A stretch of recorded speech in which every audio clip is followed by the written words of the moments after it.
Hello and welcome back everyone to our YouTube channel. आज की इस वीडियो के अंदर हम लोग class 10th chapter 1 exercise 1.2 new book के हिसाब से कंप्लीट करने जा रहे हैं। तो इस वीडियो को कंप्लीटली एंड तक देखना, इसके बाद आपका कोई भी कंफ्यूजन नहीं रहेगा। तो बिना किसी देरी के इस वीडियो को स्टार्ट करते हैं। हमारे सबसे पहले क्वेश्चन में दिया हुआ है कि prove that root 5 is irrational. ये जो क्वेश्चन है ये ऑलमोस्ट सारे पीटीज में, यानी कि जो आपके प्रियोरिटी टेस्ट होते हैं, हाफ ईयरलीज में, इनफैक्ट प्री बोर्ड और बोर्ड्स में भी ये क्वेश्चन जो होता है मोस्ट रिपीटेड क्वेश्चन है बोर्ड्स का। ठीक है, तो अगर आपने एक क्वेश्चन कर लिया तो आपके 3 मार्क्स तो गारंटीड हो जाते हैं बोर्ड्स एग्जाम में या किसी भी आपके इंटरनल वाले एग्जाम्स में। ठीक है, तो चलिए देखते हैं कि रूट 5 को कैसे इरेशनल प्रूव करेंगे। अगर आप रूट 5 को इरेशनल प्रूव कर लेते हो तो रूट 2, रूट 3 या कोई भी ऐसा इरेशनल नंबर को आप प्रूव इजीली कर सकोगे। सभी का प्रोसेस बिल्कुल सेम है। तो चलिए स्टार्ट करते हैं सबसे पहले क्वेश्चन से। हमें बोला है कि रूट 5 इरेशनल है, तो इसमें सबसे पहला जो स्टेप हमारा होगा वो आपको इसे जस्ट उल्टा काम करना है। क्या करना है? उल्टा काम। रूट 5 इरेशनल है, अब आपको लेट करना है, अज्यूम करना है रूट 5 एक कैसा नंबर है? इट्स एन इरेशनल नहीं है, ये रैशनल नंबर है। ठीक है, सबसे पहले स्टेप आपको क्या करना है, देखो इरेशनल प्रूव करना है, लेकिन आपको क्या मान लेना है कि ये रैशनल नंबर है। तो बोलो सर ये क्या बोला है भाई, थोड़ा सा वेट करो, मैं आपको समझाता हूं। ठीक है, देखिए रैशनल नंबर। अब आपने अर्लियर क्लासेस में या फिर इंट्रोडक्शन वीडियो में आपने देखा होगा कि कोई भी रैशनल नंबर को p बाई क्यू के फॉर्म में लिख सकते हैं, राइट, जहां पे ऊपर भी इंटीजर होता है और नीचे भी इंटीजर होता है। तो इस वाले नंबर को क्योंकि हमने क्या माना है, राइट, रैशनल नंबर, तो इसे हम लिखेंगे p बाई क्यू के फॉर्म में। यहां देखना root 5 equal to p by q. ठीक है, जो रैशनल होता है उसे हम लोग p बाई क्यू के फॉर्म में लिख सकते हैं। यहां पे कैच क्या है, देखो where p and q are coprimes. इसका क्या मतलब होता है सर? इसका मतलब होता है ऐसे कोई दो नंबर्स जिनका आपस में कॉमन फैक्टर सिर्फ 1 हो। ऐसा कोई दो नंबर्स जिनका आपस में को फैक्टर आपस में कॉमन फैक्टर क्या हो, 1 हो, वो और किसी भी नंबर से डिवाइड ना हो। समझे? तो पी एंड क्यू क्या है हमारे को प्राइम्स, यानी उसका एचसीएफ कितना आएगा आपका 1 आएगा। वेरी गुड सर, हमको समझ नहीं आया। देखो आपको रैशनल नंबर मानना है पी बाई क्यू, जहां पे पी और क्यू सिंपलेस्ट फॉर्म में है। अब आपको समझ में आया? जैसे 4/6 ये रैशनल नंबर है, लेकिन ये सिंपलेस्ट फॉर्म में नहीं है। आप इसको काटोगे, डिवाइड करोगे तो ये 2/3 आएगा। देखो ये सिंपलेस्ट फॉर्म में हुआ। अब ये 2 और 3 किसी भी नंबर से डिवाइड नहीं होगा एक्सेप्ट 1। तो वैसे ही हमने जो नंबर्स माना है पी और क्यू वो आपस में को प्राइम्स है, मतलब कि वो सिंपलेस्ट फॉर्म में है, उनका एचसीएफ कितना है 1। तो पहला स्टेप आपने सीख लिया कि सबसे पहले हम लोग को नंबर को रैशनल मानना है, और जो रैशनल होता है उसे हम पी बाई क्यू के फॉर्म में लिख सकते हैं, जहां पे एचसीएफ क्या आएगा 1। बहुत अच्छा। अब देखो आपको क्या करना है, दोनों साइड स्क्वायर कर देना है। दोनों साइड क्या कर देना है सर? स्क्वायरिंग। स्क्वायरिंग हम लोग करेंगे दोनों side, squaring on both sides. दोनों साइड्स में हम लोग स्क्वायर करेंगे इसका। तो यहाँ रूट 5 का जब आप स्क्वायर करोगे, रूट 5 का स्क्वायर करोगे, और यहाँ पे पी का स्क्वायर और क्यू का स्क्वायर करोगे, तो रूट 5 का स्क्वायर कितना आएगा? बहुत अच्छा, आपको पता है ये आएगा 5, और यहाँ बचेगा पी स्क्वायर क्यू स्क्वायर। अब ये देखो जो डिनोमिनेटर में आपका नंबर आया है क्यू स्क्वायर, उसको आप क्या करो ना, इसको इधर ले आओ। क्या सर? बहुत आसान, कुछ नहीं करना है। सबसे पहले आपको क्या मानना है, नंबर को रैशनल मान लिया सर, इसमें क्या बड़ी बात है। जो नंबर होता है रैशनल उसको हम लोग लिख सकते हैं पी बाई क्यू के फॉर्म में। सर ये भी समझ में आ गया। अब हम लोग क्या किए, दोनों साइड स्क्वायर कर दिए। सर कर दिया स्क्वायर। स्क्वायर करने के बाद आपको यहाँ पे ये देखो 5 q square is equal to p square. ठीक है, इतना तक आपको समझ में आ गया। हमने क्या क्या स्टेप्स माने, सबसे पहला हमको रैशनल नंबर, उसके बाद पी बाई क्यू, उसके बाद दोनों साइड स्क्वायरिंग। अब देखो यहाँ के बाद कुछ ऐसा स्टेप्स आने लगता है जिसमें अधिकतर बच्चों को समझ नहीं आता है कि क्या हो रहा है, और उसके बाद वो लोग फिर रटना स्टार्ट कर देते हैं इसको। ठीक है, ये क्वेश्चन तो भाई बहुत इंपॉर्टेंट है, खुद में ही आपको पता है, मैंने बता दिया। आपका पीटी एग्जाम्स हो या फिर हाफ ईयरली हो, प्री बोर्ड्स हो या फिर बोर्ड्स हो, एक रूट इरेशनल प्रूफ करने वाला क्वेश्चन आपका हर साल आता है बोर्ड्स एग्जाम में। तो इस साल आप जब लिखोगे तब भी एक क्वेश्चन आप गारंटी मान के रखो कि 3 मार्क्स में आने वाला है। तो बच्चे क्या करते हैं, उनको प्रोसेस इसके बाद समझ नहीं आता है, तो फिर वो रट्टा मारना स्टार्ट कर देते हैं। ठीक है, लेकिन आपके साथ ऐसा नहीं होगा। आप वीडियो को एंड तक देखना, ठीक है, बने रहो। देखिए अब थोड़ा सा अगर आप ध्यान से समझोगे तो यहाँ पे ये ऐसा लिखा हुआ है 5 into q square is equal to p square, 5 multiplied by q square is equal to p square. It means देखो यहाँ पे कि 5 के टेबल में क्यू स्क्वायर टाइम्स में क्या आ रहा है, पी स्क्वायर। ठीक है, देखो मैं आपको समझाता हूँ। 5 इंटू अगर कोई नंबर यहाँ लिखा हुआ है 2 इज इक्वल टू आता है यहाँ 10, इसका मतलब क्या है कि 5 के टेबल में 2 टाइम्स में क्या आ रहा है 10। ओके यस, तो 5 के टेबल में क्यू स्क्वायर मतलब कोई नंबर, उतने टाइम्स में क्या आता है पी स्क्वायर। करेक्ट, इसका मतलब यह है सर कि 5 जो है क्या वो 10 को डिवाइड कर देगा? जी हाँ, 5 के टेबल में 10 आएगा सर, कितने टाइम्स में आएगा? 2 टाइम्स में। तो उसी तरह से 5 के टेबल में कौन आएगा? P square. तो हम लोग यहाँ लिखेंगे 5 डिवाइड्स पी स्क्वायर। 5 किसको डिवाइड कर रहा होगा? पी स्क्वायर को डिवाइड कर रहा होगा। समझ में आ गई बात? वेरी गुड, आप होशियार बच्चे हो। चलिए देखिए अब यहाँ एक छोटा सा हम लोग थ्योरम और लगाएंगे। ये थ्योरम क्या कहता है कि अगर कोई नंबर जैसे यहाँ 5 किसी नंबर के स्क्वायर को डिवाइड कर रहा है, जैसे यहाँ 5 किसको डिवाइड कर रहा है? पी के स्क्वायर को, तो वो नंबर उस वाले नंबर को भी डिवाइड कर रहा होगा। वेट मैं समझाता हूँ आपको। देखो जैसे अगर 2 डिवाइड करता है 6 के स्क्वायर को, ठीक है, 2 किसको डिवाइड करता है 6 के स्क्वायर से, तो 6 का स्क्वायर कितना होता है सर 36 होता है। अब बताओ क्या 2 36 को डिवाइड करता है? जी हाँ सर, 2 के टेबल में 36 आ जाएगा। ओके, तो इसका मतलब ये है कि 2 जो है वो इस वाले नंबर को भी डिवाइड करता होगा, यानी 6 को भी डिवाइड करता होगा। सही बात है सर, बिल्कुल सही बात है सर। 2 के टेबल में 3 टाइम्स पे 6 आ जाता है। तो ये आपको थ्योरम थोड़ा याद रखना पड़ेगा, ठीक है। क्या कहता है, इफ अ नंबर, देखो ये कोई नंबर था, वो किसी दूसरे नंबर के स्क्वायर को डिवाइड कर रहा है, जैसे 2 6 के स्क्वायर को डिवाइड कर रहा है, तो इसका मतलब ये है कि 2 6 को भी डिवाइड करेगा। तो सिमिलरली अगर 5 p के स्क्वायर को डिवाइड कर रहा है तो हम लोग ये भी लिखेंगे ऑल्सो 5 डिवाइड्स, 5 किसको डिवाइड कर रहा होगा p को, ठीक है। इतना तक आपको समझ में आ गया, कोई दिक्कत? बिल्कुल, ठीक है। चलिए वीडियो को आगे कंटिन्यू करते हैं। अब यहां से एक स्टेप आपको और थोड़ा सा अज्यूम करना है, लेट करना है, ठीक है। देखो ध्यान से, 5 जो है वो p को क्या कर रहा है, डिवाइड कर रहा है, मतलब 5 के टेबल में p आ रहा है। यस सर, आ रहा है, वेरी गुड। इसका मतलब है 5 में अगर हम लोग कोई नंबर खुद से मल्टीप्लाई करते हैं, आप देखना, अज्यूम करना, late 5 into a is equal to p, क्या ये हम लोग मान सकते हैं? हाँ सर, देखो कैसे, 5 अगर p को डिवाइड कर रहा है, 5 p के टेबल में आ रहा है, सॉरी 5 p के टेबल में नहीं आ रहा है, मतलब 5 के टेबल में p आ रहा है, ठीक है। तो 5 के टेबल में कुछ ना कुछ टाइम्स में तो आएगा p, हमें तो पता नहीं है कितने टेबल में जाने वाला है, तो हमने यहाँ पे एक नंबर क्या मान लिया a। हम लोग यहाँ पे लिखेंगे फॉर एनी इंटीजर a, कितने टाइम्स में डिवाइड होने वाला है हमें नहीं पता, तो 5 में a टाइम्स में मल्टीप्लाई करेंगे तो p हमने मान लिया, ठीक है, वेरी गुड। चलो आगे देखो, तो हमने क्या माना, हमने माना 5 into a is equal to p, very good, yes sir, very good. अब आप देखो क्या करोगे, यहाँ से इस वाले टर्म का भी स्क्वायरिंग कर दोगे दोनों साइड, ठीक है। देखो तो यहाँ करोगे स्क्वायर ऑफ 25, यहाँ a square is equal to क्या बचा p square, very good, okay sir, done. अब देखो हमने पीछे एक इक्वेशन माना था जहाँ पे देखो इस p स्क्वायर का वैल्यू किसके बराबर है, 5q स्क्वायर के, यस राइट सर। तो इस 5p स्क्वायर को हम लोग पुट करेंगे, सॉरी 5q स्क्वायर को पुट करेंगे p स्क्वायर के जगह पे। देख ध्यान से, यहाँ पे जो नंबर लिखा हुआ है q square, sorry p square, उसके बदले हम लोग लिखेंगे 5q स्क्वायर। क्या लिखेंगे सर, ये कहाँ से लिख लिया, तो हमने फर्स्ट इक्वेशन से लिख लिया, फ्रॉम इक्वेशन 1, ओके। अब आपको फिर से सिंप्लीफाई करना है, सिंप्लीफाई करो, इस 5 को इधर ले आओ, तो 5a square is equal to q square, okay sir, very good. अब आपको जो बताना कि क्या इसको हम लोग इस तरह से लिख सकते हैं क्या नहीं, तो आपका जवाब होगा जी सर लिख सकते हैं, हमने पीछे ही अभी देखा था कि 5 यहाँ पे कोई साइन नहीं है, मतलब मल्टीप्लाई का साइन है, ऑफकोर्स इज इक्वल टू क्या आ रहा है, q स्क्वायर आ रहा है। देखो ठीक है भाई, यहां तक आते थे ना अधिकतर बच्चों का दम टूट जाता है इस क्वेश्चन से, ठीक है, राइट, नो, ठीक है। आपको अच्छे से पढ़ना है, आई नो आपको समझ में आ रहा है। अगर आप समझ में आपको नहीं आ रहा है तो आप एक काम करो, इस वीडियो को थोड़ा रिवाइंड करो, आप फिर से एक बार इसको देखोगे, ठीक है, आई होप आपको बिल्कुल क्लियर हो जाएगा। चलो आओ आगे देखते हैं। सर हमने एज इट इज, हमने बिल्कुल पीछे ऐसा ही कुछ लिखा था, देखो 5 into q square is equal to p square, और सर सेम टू सेम, आप मानोगे नहीं, सेम टू सेम आ रहा है sir 5 into a square is equal to q square. अब आप देखो इसको आप कैसे करोगे चेंज, आप ऐसे लिख सकते हो 5 डिवाइड्स q स्क्वायर, बताओ क्या आप ये लिख सकते हो? जी हाँ सर आप लिख सकते हो ना, कैसे लिखोगे इसको, एक मिनट देना मुझे, ओके जस्ट, हाँ 5 में अगर a स्क्वायर मल्टीप्लाई किया जाए तो क्या आ रहा है q स्क्वायर। इसका मतलब है 5 के टेबल में किसी ना किसी टाइम्स में, मतलब 10 बार में, 20 बार में, 100 बार में आपका आंसर आ रहा है q स्क्वायर। दैट मींस 5 जो है आपका q स्क्वायर को क्या कर रहा है, बिल्कुल सही, डिवाइड कर दे रहा है। और सर हमने तो ये भी पढ़ा था कि जो 5 है अगर q स्क्वायर को डिवाइड कर रहा है तो 5 किसको डिवाइड करेगा, q को भी, 5 also 5 divides q, very good. चलो तो आपने क्या देखा कि जो नंबर 5 है वो p को भी डिवाइड कर रहा है, और नंबर 5 जो है वो किसको डिवाइड कर रहा है, q को भी। तो हम लोग ये लिख सकते हैं which implies 5 is a common factor of both p and q, ठीक है। 5 p को भी डिवाइड कर रहा है, 5 q को भी डिवाइड कर रहा है, तो इसका मतलब है 5 एक ऐसा नंबर है जो p और q दोनों को डिवाइड करता है sir, yes very good, 5 p को भी और q को भी दोनों को डिवाइड करता है। लेकिन यहां पे कुछ हो जाता है गलत, क्या, अगर आपको स्टार्टिंग का प्रोसेस याद होगा तो हमने वहां क्या देखा था कि p और q ऐसे नंबर्स हमने लेट किए थे, ऐसे नंबर्स माने थे जो किसी भी नंबर से डिवाइड ना हो, सिर्फ किससे डिवाइड हो, 1 से। जबकि यहां पे हमारा एक ऐसा कंक्लूजन आ रहा है जिसमें लिखा हुआ है 5 p को भी डिवाइड कर रहा है, q को भी डिवाइड कर रहा है, यानी p और q के कॉमन फैक्टर तो 5 है। हमने क्या माना था, p और q का कोई कॉमन फैक्टर नहीं होगा सर, सिर्फ 1 होगा। तो यहां पे तो कुछ हो गया गलत, तो देखिए यहां पे एक कॉन्ट्राडिक्शन अराइज हो जाता है, मतलब जो चीज पहले से हमने मान के रखा था वो चीज नहीं आ रहा है, ठीक है। देखो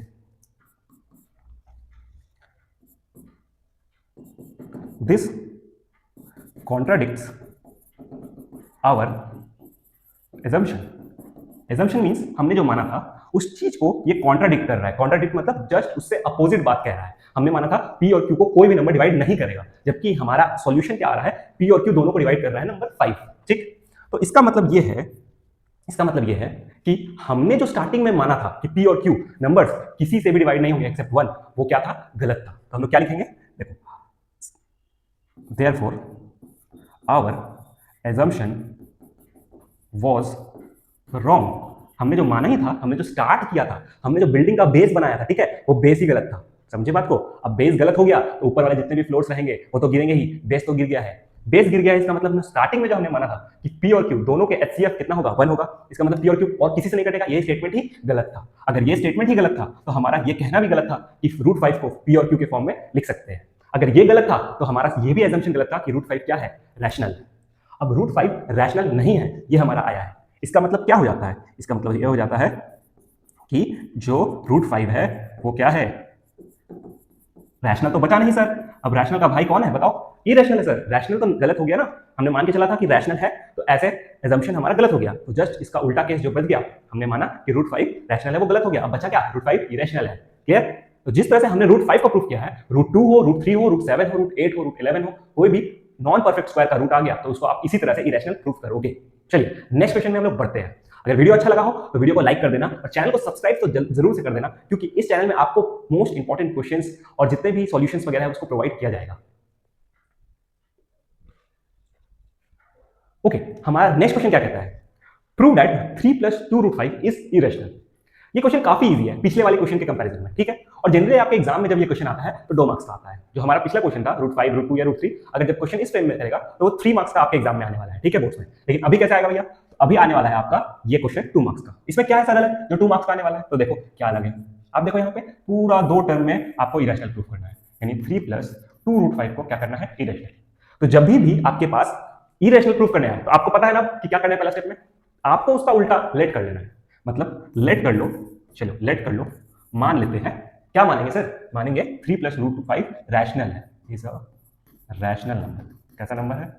रैशनल नंबर। ओके चलो, तो 3 + जब 2√5 एक रैशनल है तो उसे भी हम लोग क्या लिख सकते हैं सर? p/q के फॉर्म में या फिर a/b के फॉर्म में, जहां पे a और b इंटीजर्स है। Okay very good. चलो अब आपको क्या करना होगा, ध्यान से देखना। जो भी रूट वाला पार्ट इधर आएगा, ठीक है, रूट वाला पार्ट को एक साइड रखना है और बाकी सारे नंबर्स को आपको उस साइड भेज देना है। क्या सर समझ नहीं आया? देखो आपको क्या करना है, आपको जो रूट वाला पार्ट है ना उसको एक साइड करना है और बाकी का जितना भी पार्ट है उसको उस साइड भेज देना है, ठीक है। देखो कैसे होगा। सबसे पहले इस 3 को हम लोग उस साइड भेजेंगे तो ये 2√5 बचेगा और यहां से a/b - 3 होगा। फिर इसको सिंप्लीफाई करेंगे थोड़ा सा, तब तक 2√5 = a - 3b/b सॉरी भाई क्या होगा? b। सर ये कैसे हो गया? b और 1 का आपने एलसीएम ले लिया, यहाँ 3 मल्टीप्लाई हुआ और यहाँ b मल्टीप्लाई हुआ तो a - 3b। ठीक, अब देखो मैंने क्या कहा था, जो रूट वाला टर्म है, जो रूट वाला टर्म है उसको आपको अकेले कर देना है। तो कर दिया अकेले, उसमें कौन सा बड़ा बात है सर? कर दिया। ये जो √2 है अभी आपका कोई काम का नहीं है भाई, उसको भेज दो, उधर भेज दो, ठीक है, भेज दो उसको। कहाँ भेजेंगे सर? a - 3b सर, इस साइड भेजेंगे, आरएचएस में भेजेंगे, और कहाँ भेजेंगे? और तो कहीं भेज नहीं सकते, नहीं भेज सकते सर। देखो सबसे पहले रैशनल, उसके बाद क्या बनाया मैंने? a/b या p/q, जिस फॉर्मेट में आपको लिखना है। जो रूट वाला पार्ट है उसको आप एलएचएस में रखोगे, बाकी सारे टर्म्स को भेज दोगे टाटा बाई करके आरएचएस में। Sir very good. अब आप देखो यहाँ पे ध्यान से, हमने ए और बी जो माना था वो तो इंटीजर्स माना था, ठीक है। तो यहाँ पे आप देखो ए जो कि एक इंटीजर है उसमें से 3b माइनस हो रहा है, तो एक इंटीजर में से दूसरा इंटीजर माइनस होगा तो भी आंसर क्या आएगा? इंटीजर आएगा सर। 4 में से 5 माइनस करो, क्या आता है आंसर? -1। तो 4 भी इंटीजर, 5 भी इंटीजर, और माइनस करने से -1 जो आया वो भी क्या है? इंटीजर। तो ऊपर वाला नंबर भी क्या हो गया? इंटीजर। अब b क्या था सर? इंटीजर था, तो b में 2 मल्टीप्लाई कर दिया तो वो भी क्या होगा सर? वो भी इंटीजर होगा। इसका मतलब है कि जो √5 है वहां पे ये इंटीजर हो गया और ये भी क्या हो गया? इंटीजर हो गया। तो कोई भी ऐसा नंबर जिसको इंटीजर बाय इंटीजर के फॉर्म में लिख सकते हैं वो क्या है बताओ? जी हाँ बिल्कुल सही कहा आपने, जिसको इंटीजर बाय इंटीजर के फॉर्म में लिख सकते हैं वो तो रैशनल नंबर है सर। यानी इधर वाला पार्ट पूरा क्या है बताओ? रैशनल है ना सर। ये जो पूरा पार्ट है आपका क्या है? देखो रैशनल। हम लोग इस तरह से लिखेंगे, देखो since a - 3b and 2b are integers, ये दोनों इंटीजर्स है, therefore a - 3b/2b is a क्या है ये हमारा? बताओ सर। इंटीजर बाय इंटीजर, बहुत सही यार, बहुत सही। इंटीजर बाय इंटीजर क्या होता है बताओ सर? रैशनल नंबर होता है, और क्या होता है? रैशनल नंबर होता है। इंटीजर बाय इंटीजर क्या होता है? रैशनल। लेकिन आप देखो इक्वेशन 1 में, ये हमारा इक्वेशन 1 है, इसका जो आरएचएस पार्ट है, कौन सा पार्ट है सर? आरएचएस पार्ट है, इसके अंदर तो एक रैशनल आ रहा है, जबकि जो एलएचएस पार्ट है आप उधर देखो तो √5 क्या है बताओ? सही कहा ना सर, √5 तो क्या है? इरेशनल है। ये तो गड़बड़ वाली बात हो गई सर। एक साइड में आपका रैशनल आ रहा है, दूसरे वाले साइड में इरेशनल आ रहा है। एक साइड में रैशनल आ रहा है ना, देखो ये तो रैशनल आ रहा है, और दूसरे वाले साइड में ही क्या है? थाली के दूसरे सिरे में क्या है भाई? तो सिक्के के दूसरे सिरे में क्या है? इरेशनल है। देखो यहाँ पे, बट देखो देखो ऐसे लिखते हैं हम लोग सबसे पहले, which implies √5 is rational. Sir ये क्या, देखो ये पार्ट आरएचएस पार्ट रैशनल है और आरएचएस एलएचएस के इक्वल है, तो मतलब रूट फाइव भी क्या हो रहा है, रैशनल। ये रैशनल और ये इसके बराबर, तो रूट फाइव भी क्या हो गया, रैशनल हो गया। लेकिन हम लोग लिखेंगे but we know that root five क्या है बताओ मुझे। यस, बहुत अच्छा। रूट फाइव तो सर इरेशनल नंबर है ना, तो इसका मतलब फिर कुछ सर गड़बड़ हो गया है, फिर कोई झोल यहाँ पे आ गया है, कॉन्ट्रडिक्शन आ गया सर, एक रैशनल और एक इरेशनल, ये कैसे। यानी कि हमने कुछ स्टार्टिंग में क्या माना था, गलत माना था। हम लोग यहाँ लिखेंगे दिस कॉन्ट्राडिक्ट्स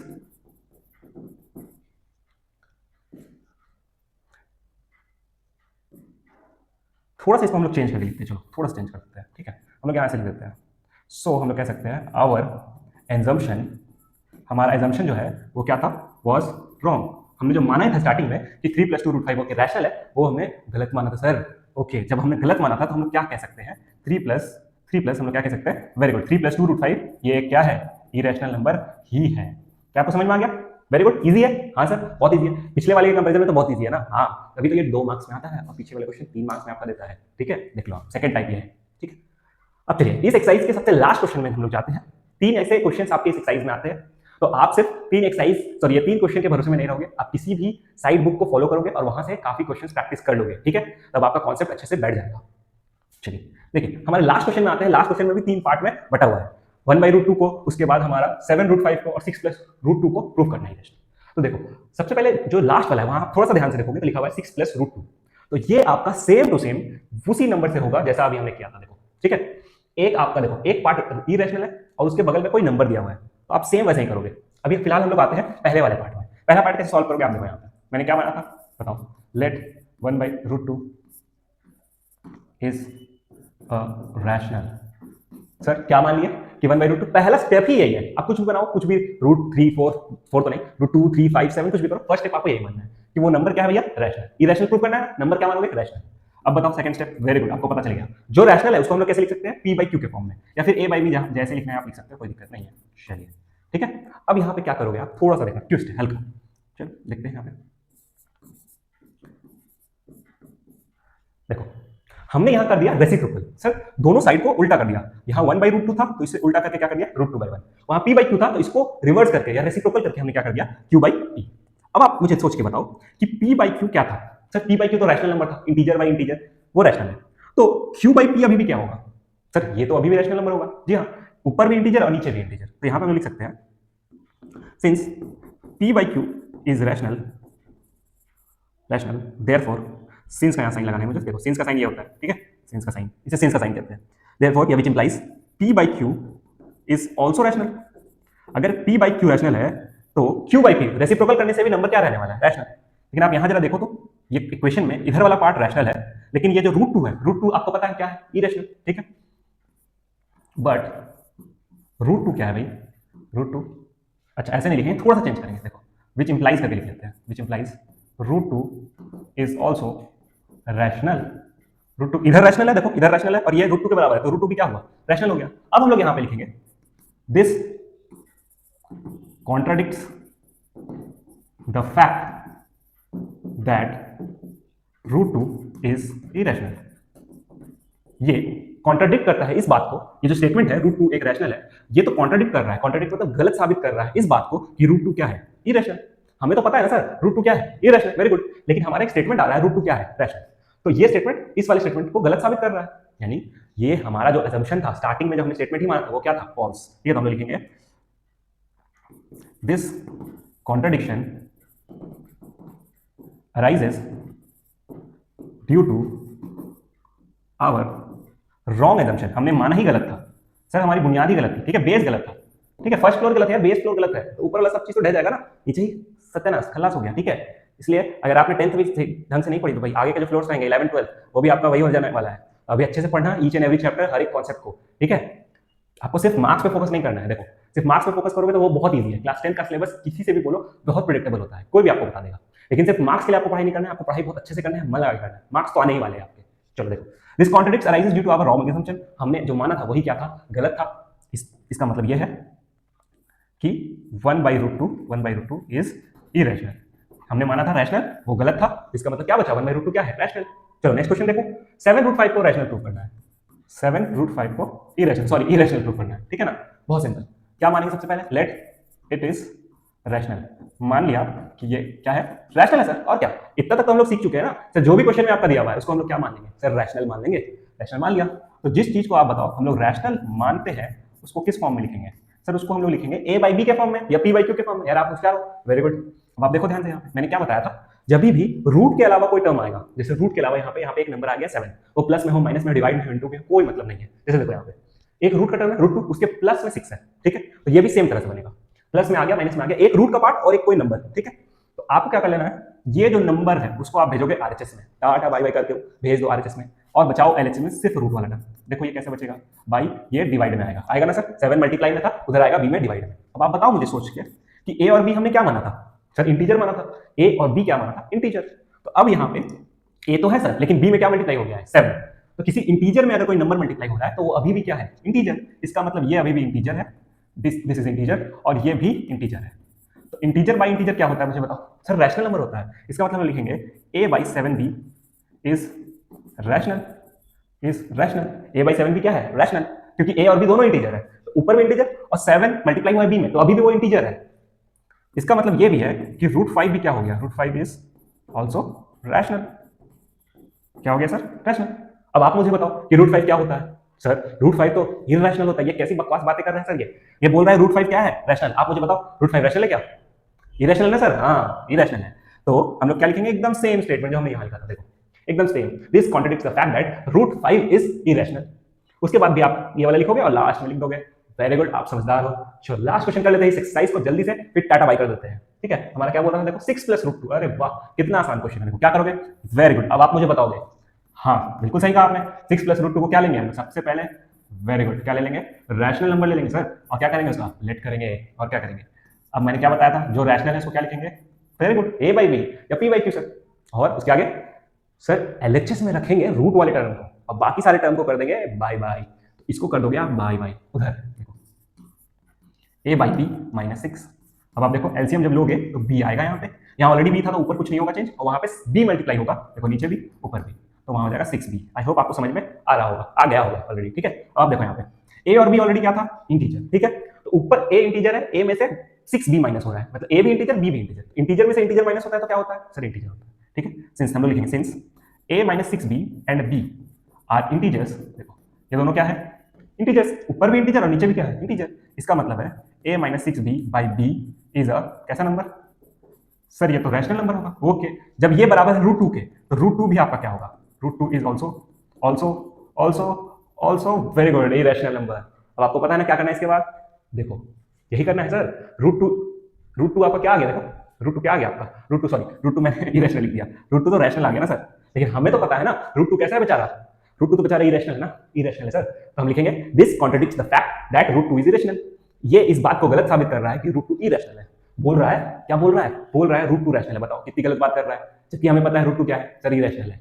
फिर क्या लिखोगे आप सर, फिर लिखेंगे कि ये जो कॉन्ट्रडिक्शन हुआ है, यानी ये जो गलत स्टेटमेंट आया है, वो इसलिए आया है क्योंकि हमने स्टार्टिंग में ही गलत माना था। तो हमने क्या गलत मान लिया था, ऐसा हमने मान लिया था 6 + √2 रैशनल है, तो उसका उल्टा बचा ना। अब रैशनल नहीं है तो क्या बचा सर, इरेशनल बचा, ठीक है। आई होप आपको सारे क्वेश्चंस बहुत अच्छे से समझ में आ गए होंगे। और अगर आपको ये वीडियो अच्छा लगा हो तो इस वीडियो को एक लाइक जरूर कर दीजिएगा, और किसी अपने एक फ्रेंड के साथ इस वीडियो को जरूर शेयर कर देना, और सब्सक्राइब तो अभी तक आप लोग कर ही लिए होंगे। तो चलिए मिलते हैं नेक्स्ट वीडियो में।